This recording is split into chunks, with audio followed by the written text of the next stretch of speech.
একটা চাকায় যদি কোনোভাবে একটু স্লিপ করে ও কিন্তু অন্য চাকাতে পাওয়ারটাকে শিফট করে দেয়। Sony 12 speaker sound system, it's just mind blowing. ঠিক আছে, তুমি কর্নারিংয়ে কোথাও না কোথাও কনফিডেন্স লুজ করছো, এটা কিন্তু জিরো লাগেজ স্পেস। এটা আমি বহুবার বলেছি, বহুবার। থার্ড রো এসি ভেন্ট যদি না দাও তাহলে থার্ড রো সিটটা কেন দিয়েছো? Hello guys, welcome to another blog of caravan floor export. যারা যারা আমার চ্যানেল নতুন তারা কিন্তু সাবস্ক্রাইব করে দিও। তো এটা আমার কিছু নতুন করে বলার দরকার নেই, বেল আইকনটা এখানে আছে, ক্লিক করে দাও। তো চলো, without wasting any time, let's start. Title আর থাম্বনেল দেখে তো তোমরা জেনেই গেছো অ্যাকচুয়ালি ভিডিওটা কিসের ওপর। এটা আমার স্করপিও এনের মানে আমার নেবুলার 10,000 কিলোমিটার একটা আমি ইউজার এক্সপিরিয়েন্স দেবো, একদম অনেস্ট রিভিউ দেবো। কোনো কিছু মানে কাউকে আমি সাপোর্টও করছি না বা কাউকে আমি ক্রিটিসাইজও করছি না, একদম অনেস্ট। কোন কোন জিনিসগুলো আমার খুব ভালো লেগেছে আর কোন কোন জিনিসগুলো আমার একদম ভালো লাগেনি সেটা আমি একদম অনেস্ট রিভিউ দেবো। তো চলো শুরু করা যাক। ফার্স্ট পয়েন্ট থেকে স্টার্ট করছি। ওকে, তো ফার্স্ট পয়েন্ট হচ্ছে সাসপেনশন অ্যান্ড রাইড কোয়ালিটি। তো এটা নিয়ে কিন্তু আমার কিছু বলার নেই, কারণ এটা তোমরা প্রত্যেকেই জানো যারা যারা আমার ব্লগকে ফলো করছো। আমি কিন্তু প্রথম দিন থেকে বলছি এর সাসপেনশন কিন্তু অসাম, জাস্ট লিটারেলি অসাম। এটা সাসপেনশন নিয়ে মানে আমি কোনো কথা বলবো না, কারণ আমি দেখেছি অনেক লাক্সারি সেগমেন্টের গাড়িও আমি চড়েছি, বাট এসইউভি সেগমেন্টের মধ্যে এর যা বাজেটে যে সাসপেনশন সেটআপটা দিচ্ছে এটা কিন্তু কেউ দিতে পারেনি। মানে আমরা অনেকগুলো গাড়িতে দেখেছি কোয়ালিটি সাসপেনশন, লাইক ফরচুনারও আমি টেস্ট করেছি অনেকবার আমাদের এই লং জার্নিতে। একটা না তোমাদের ফ্যাটিকনেস আসবে, এখানে কিন্তু সেসব নেই। মানে টোটালি আমি একদিনে এটাতে জার্নি করলাম, এবারে তাওয়াং থেকে বমডিলা থেকে ফেরার সময় অ্যারাউন্ড 456 এরকম কিছু একটা কিলোমিটার হবে, without any break, literally without any break. একটা বা দুটো হয়তো আমরা টয়লেট ব্রেক বা টি ব্রেক নিয়েছিলাম, কোনো লং ব্রেক কিন্তু নিইনি। আমার কিন্তু একবারও লোয়ার ব্যাক পেন বা ব্যাক পেন হয়নি। সুতরাং আমি আর রাইডারও আমাদের সাথে দুজন যে প্যাসেঞ্জারও ছিল, কো প্যাসেঞ্জার আর পেছনে আর একজন ছিল, তারও কিন্তু কোনো অসুবিধা হয়নি। মানে এটা সিরিয়াসলি সাসপেনশন নিয়ে আমি হাইলাইট করবো, মাহিন্দার দারুণ ওয়ার্ক করেছে। জানি না এটা কতদিন স্টে করবে, এটা একটা বড় ব্যাপার, কারণ মাহিন্দার গাড়িতে তো কিছু না কিছু প্রবলেম থাকতে পারে, মানে আসতেই পারে পরে, তো সেটা আমি জানি না। বাট আমার এই এতদিন এক্সপিরিয়েন্সে আমি এটাই বলবো, 10,000 কিলোমিটারে suspension is just awesome and ride quality is superb, just seriously mind blowing. মানে এটাই আমাকে এই গাড়িটাকে এত কাছে আনা, এটাই কারণের জন্য যে সাসপেনশনটা মানে যে কোনো পেশেন্টকে নিয়ে তুমি যদি এখানে ট্রাভেল করো না, যে কোনো অ্যাম্বুলেন্সের থেকে কম জার্নি হয়। ঠিক আছে, তো এটা আমি বললাম, এত বড় একটা কথা বললাম। তো চলো সেকেন্ড পয়েন্টে যাওয়া যাক। ইঞ্জিন অ্যান্ড গিয়ার বক্স, এটা আমি ফিল করলাম তাওয়াংয়ে গিয়ে। এর ইঞ্জিন কিন্তু অ্যাকচুয়ালি মানে এরা সেম ইঞ্জিন শেয়ার করছে তিনটে গাড়িতে, একটা এক্সইউভি 700, একটা থার, একটা স্করপিও। এদের তিনটে গাড়িরই মানে ইঞ্জিন তো খুবই ভালো। গিয়ার বক্স নিয়ে আমি একটা কথা বলবো, ম্যানুয়াল স্করপিও এনে আমি চালালাম এই কদিন আগে, ওটার সাথে এর অটোমেটিকের কিন্তু মানে একটা গ্যাপ আছে। আমি কীরকম বলছি, ম্যানুয়াল শিফটিংয়ে কি এর গিয়ারটা আমি দেখলাম সফট, কিন্তু কখনো কখনো হার্ড শিফটও হয়, কিন্তু এর অটোমেটিকে শিফটিং তো তোমরা বুঝতেই পারবে না। ফরচুনারে আমি শিফটিং কিন্তু বুঝতে পারি, এর কিন্তু শিফটিংটা বোঝাও যায় না। মানে এর গিয়ার বক্সটা এতটাই ফাইন টিউন আর খুব ভালো। আর ইঞ্জিন নিয়ে আমি রিলায়েবিলিটি নিয়ে কথা বলবো, এখন কথা বলে অতটা লাভ নেই, কারণ 10,000 আমি রিলায়েবিলিটি নিয়ে কোনো কথা বলতে চাই না। বাট স্টিল আমি তাওয়াং ঘুরে এলাম, আমার তো কখনো কোনো এরকম মনে হলো না যে একটু পাওয়ারটা একটু বেটার হলে ভালো হতো, বা হয়তো একটু মানে আরেকটু বেটার ইঞ্জিন হলে ভালো হতো, এরকম কিন্তু এখনও পর্যন্ত মনে হয়নি। হাইওয়ে রাইডিং এক্সপিরিয়েন্স অসম। আর আমাদের যত এই হিল রাইডিং তো আমি জাস্ট কোনো কথাই বলবো না, সত্যিই খুব ভালো।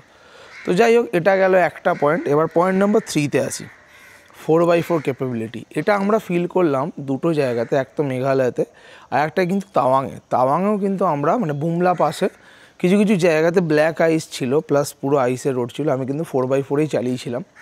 তো তাওয়াংয়ের একটা ব্লগ আসছে খুব তাড়াতাড়ি, তোমরা কিন্তু ফলো করো আমাদের এতে। তাওয়াং কিন্তু ডে বাই ডে আসছে খুব তাড়াতাড়ি। তো এবার বলি, তো এখানে আমি দেখলাম 4x4 ক্যাপাবিলিটি, এর যেটা ইলেকট্রনিক্যাল ক্যাপাবিলিটি, যেটা রিংটা দেওয়া আছে সেটা কিন্তু খুবই কাজের, এরকম নয় যে ওটা বেকার দেওয়া। ওতে কিন্তু প্রতিটা মোডে কিন্তু ট্র্যাকশন আলাদা। ঠিক আছে, আমি স্নো মোডে দেখেছি ও কিন্তু খুব সেন্সিটিভ হয়ে যায় চাকার মানে পাওয়ারগুলো। একটা চাকায় যদি কোনোভাবে একটু স্লিপ করে ও কিন্তু অন্য চাকাতে পাওয়ারটাকে শিফট করে দেয়। এটা কিন্তু মানে ইউজুয়ালি আমরা অন্যান্য গাড়িতে কিন্তু অতটা মানে ভিজিবল নোটিস করা যায় না, যেটা এটাতে কিন্তু আমি করেছি। সেকেন্ড হচ্ছে এর দেখলাম মানে 4x4-এ মানে তোমাকে কিছু আলাদা করে অ্যাডিশনালি কিছু করতে হবে, মানে জাস্ট তুমি 4Hটা দিয়ে দাও, তোমার যেরকম মোড তুমি মানে ওর যে অটোমেটিক মোডটা যেটা অল টেরেন মোড, ওটাতে যেটা বেসিক যেটা যেন ডিফল্ট যেটা আছে ওটাই এনাফ। মানে আমার স্নো মোড খালি একবারই লেগেছিলো, সেটা হচ্ছে ওখানে তাওয়াঙে গিয়ে, আদারওয়াইজ কিন্তু আমার স্নো মোড কোথাও লাগেও নি। তো এটার মানে রক মোডও লাগেনি, যে 4x4 লো ইউজ করব সেটাও কখনো লাগেনি। মানে এর 4x4টা অ্যাকচুয়ালি খুব কেপেবল। এটা মানে খুব কম লোকই এদের মডেলটা 4x4 মডেলটা পারচেস করেছে, যারা করেছে তারা জানে যে কতটা এর এসেন্সিয়াল 4x4টা। তো 4x4 তো একটা হিডেন সুপার পাওয়ার, সবাই জানো এসইউভির মধ্যে, সেটা বলে বোঝানো যাবে না। যারা ফিল করেছে বা যারা আটকে গেছে সেখান থেকে বেরিয়ে এসছে তারা ভালো করেই জানে, ঠিক আছে। চলো পয়েন্ট নাম্বার 4-এ আসা যাক, এর স্টিয়ারিং ফিডব্যাক। স্টিয়ারিং নিয়ে আমি কোনো কথা বলবো না, যাদের কাছে স্করপিও এন আছে তারা জানে যে এটা এক আঙুলে ফিঙ্গারে ঘোরে। মানে ক্রেটার থেকেও বোধহয় সফট স্টিয়ারিং, মানে এরকম নয় যে সফট মানে কিন্তু কোনো মানে পটহোলস বা কোনো বাম্পার এলে কিন্তু নিজে থেকে মুভ হয়ে যায়, তা কিন্তু নয়। এটা কিন্তু এলে মানে ওকে কিন্তু তোমাকে সরাতে হবে, বাট এটা কিন্তু মুভটা 1 ফিঙ্গারে হয়ে যায়, এতটাই সফট, ঠিক আছে। আর স্টিয়ারিং কিন্তু একটু স্পিড বেড়ে গেলে কিন্তু ওয়েট নিজের মতো নিয়ে নেয়, এরকম নয় যে তখনও লুজ থাকে। হাই স্পিডে কিন্তু এটা যথেষ্ট টাইট হয়ে যায়। তো এটাও কিন্তু সেফটি ফিচার্স খুব ভালো দিয়েছে আমার।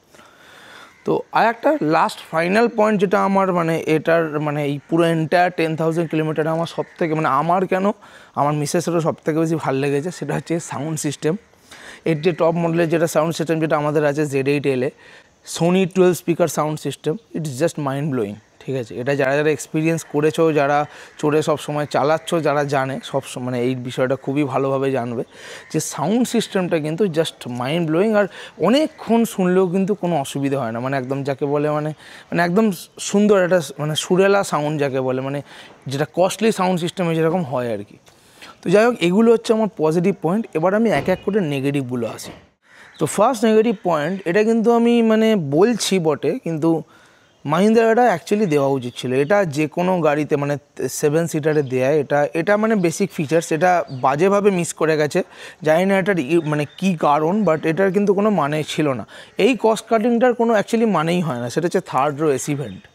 থার্ড রো এসি ভেন্ট যদি না দাও তাহলে থার্ড রো সিটটা কেন দিয়েছো, সেটা তো তোমাদের দেওয়া উচিত। তাহলে সেটা তো মাহিন্দ্রার এটা ওয়ার্ক করা উচিত ছিল যে থার্ড রোতে যারা বসছে তাদের এবার ঠিক আছে, সেকেন্ড রো এর এসিটা কিন্তু প্রচণ্ড পাওয়ারফুল, এরকম নয় যে পাওয়ারফুল না, বাট সেকেন্ড রোতে যারা বসে আছে তাদের তো পেছনের রোতে হাওয়া আসার জন্য সেই রোতে তোমার এসি ব্লোয়ারটা বাড়াতে হচ্ছে। ব্লোয়ার যেই বাড়াচ্ছে, সামনের যে লোকটা বসে আছে তার তো বেশি ঠান্ডাটা হাওয়া লাগছে না।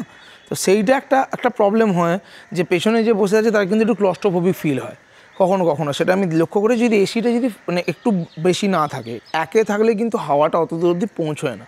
তো এটা একটা বড় মিস আউট। এটা কিন্তু মাহিন্দ্রার নেক্সট জেনারেশন স্করপিও যদি দাও তো এটা অ্যাড অন করে দিও। এটা মানে এটা কিছু বলার নেই, এটা মাহিন্দ্রা অটোমেটিকলি অ্যাড অন করে দেওয়ার কথা।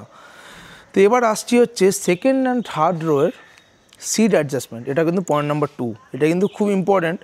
কারণ এটা আমি লক্ষ্য করেছি স্পেস ম্যানেজমেন্টে এদের কিন্তু স্পেস মানে তুমি যদি ভেতর থেকে দেখো স্করপিওর প্রচুর স্পেস, মানে অ্যাকচুয়ালি স্পেসের শেষ নেই, কিন্তু এটা সেভাবে না সিটগুলোকে ম্যানেজ করতে পারেনি।